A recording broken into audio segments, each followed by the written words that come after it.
This microphone. If you... When I hear this, I feel like a wave of all the things that are sinful, like the things I eat, the Yep. things I buy for my children, like Yep. plastic. Yeah. And it is at so many parts of my life, so many things, Yep. that I feel I freeze inside Yep. and I end up feeling guilty but not doing anything. Yes. And I wonder, where is love for myself and maybe taking small steps?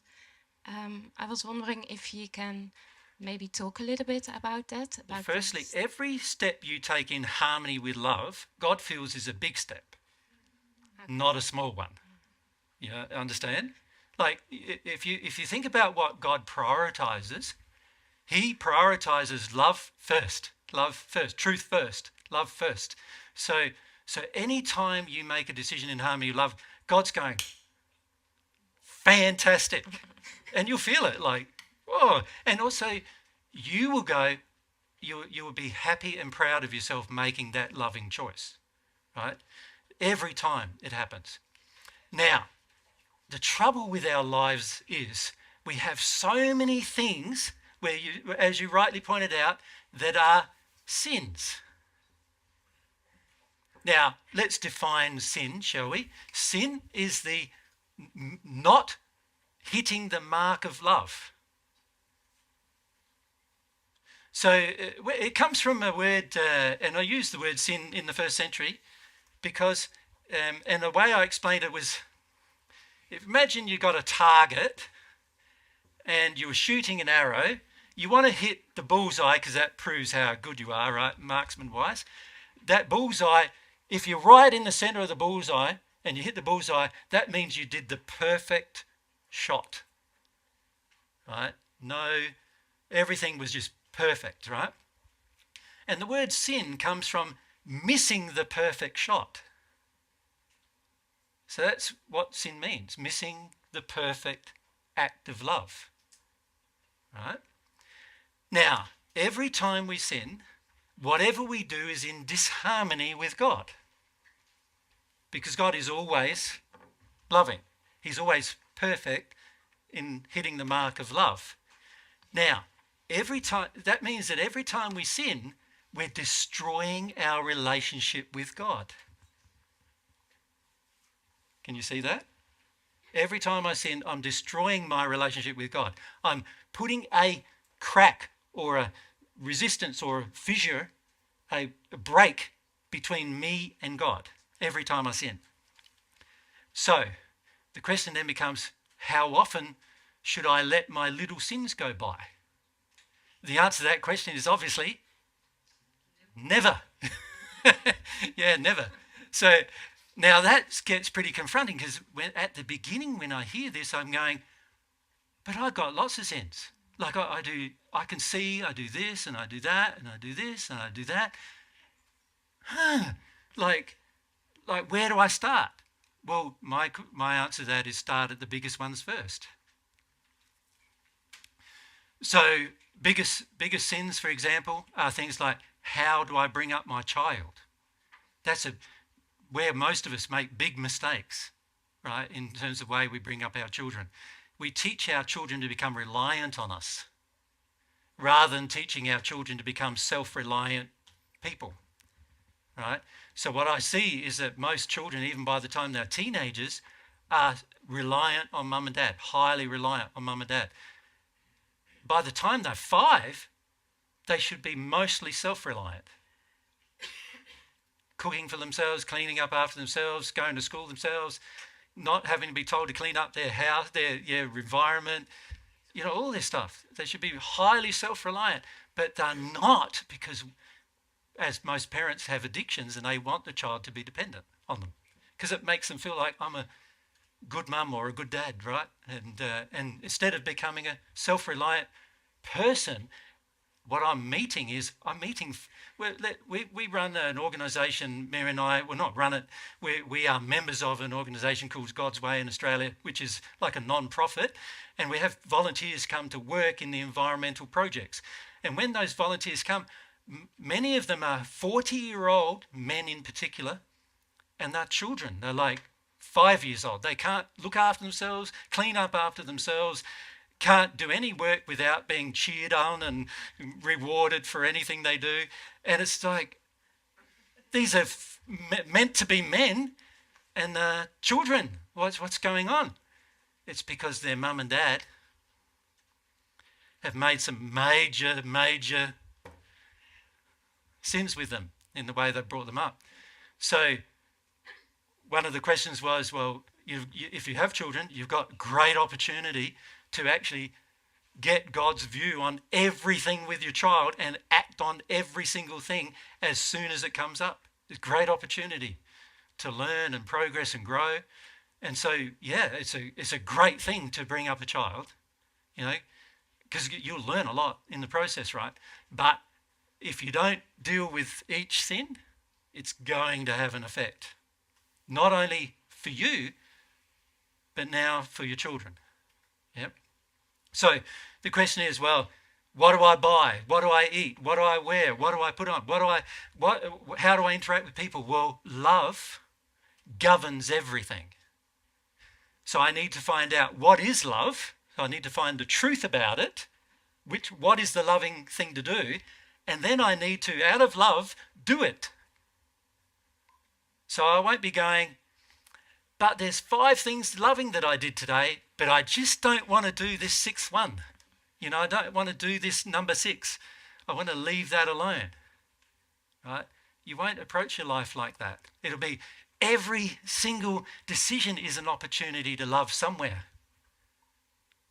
That's how it will be. And you won't be frightened about making those changes because there's no fear in love either.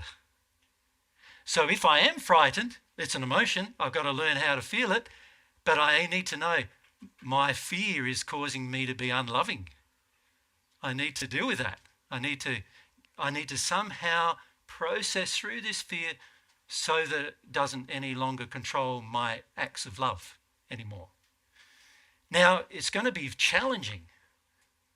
And it's going to be because you can see, there's this I do, and there's that I do, and there's this I do, and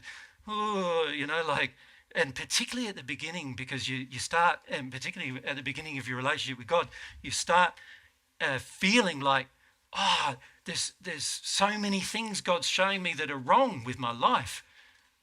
And it's like, and it can be sometimes overwhelming, like where we feel like, whoa, it's just too hard.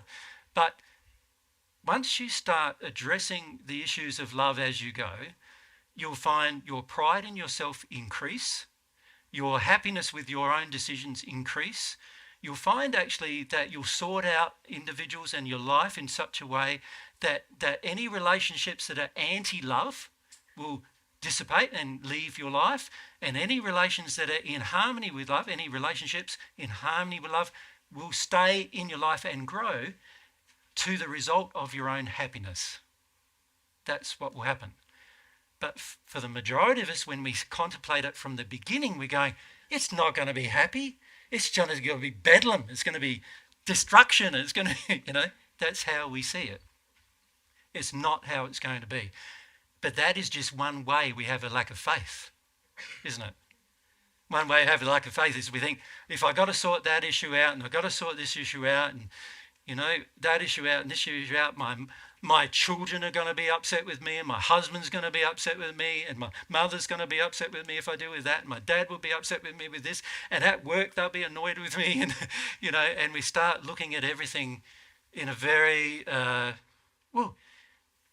what really is what we're saying is that our relationship with all of those people is more important than our relationship with God. And for many of us, that is true. Our relationship with God is like, if we wanted to list our priorities, we go relationship with our husband or wife, relationship with our children, or for many people that's even swapped around and their children are more important than their husband or wife. And then we go relationship with my mum and dad, that's more important. And then for some of us, relationship with mum and dad is more important than our husbands or wives, right? And then it's relationships with our workmates and colleagues and relationships. And where is our relationship with God? It's like, got to dig for it to find it. And when our priority system reverses, we go, our relationship with God, if it's the most important thing, that is going to make me the happiest if I live in harmony with that relationship. It's going to make me happier than Mary can make me, if I'm talking about my own life. And not only that, it's going to make me and Mary closer and happier together if we both do it. Right? It's going to make me happier than any of you can make me. Right? That relationship is going to also cause me to learn things that I've never understood and never would have the capacity to understand without God. It's going to help me have direction in my life and all of those things as well. It's going to help me change my life in harmony with love on a day-to-day basis, is what it's going to help me do. And it's going to help me get rid of all my sins. All of them. Yeah. Can I just raise something in relation to that? Because I think the way you said that is very crucial, that the relationship with God will help me eliminate my sins. What I've noticed since we've been here in Belgium actually is that there's a lot of emphasis on removing the sins of society, the environmental impact that everyone's having, but there's a lot of people wanting, understandably, to correct the harm that's happened to the environment through recycling and through various other practices, and changes societally. But what I observe, especially from your example, Darlin, is that you allow your relationship with God to direct you in that process rather than freaking out about, oh my gosh, all these sins, I've just got to stop. I'm not saying you don't stop the sins, but to do it without connection to the conscience or God, you can go astray. I've seen a lot of people in Australia go astray because they just stop doing everything that they think is bad and they haven't dealt with any of the emotions. And sometimes they've stopped doing things that actually God didn't feel was bad, but they had interpreted as bad. And so you've got to watch this, that you don't neglect the soul-based and God-based aspect of removing sin, because I notice that a lot of people try to. We learn about sin, we think, oh my gosh, I don't want to do that, and then we try to just alter our behaviour, and the soul condition hasn't changed. And also often people do go wrong with that. Yeah.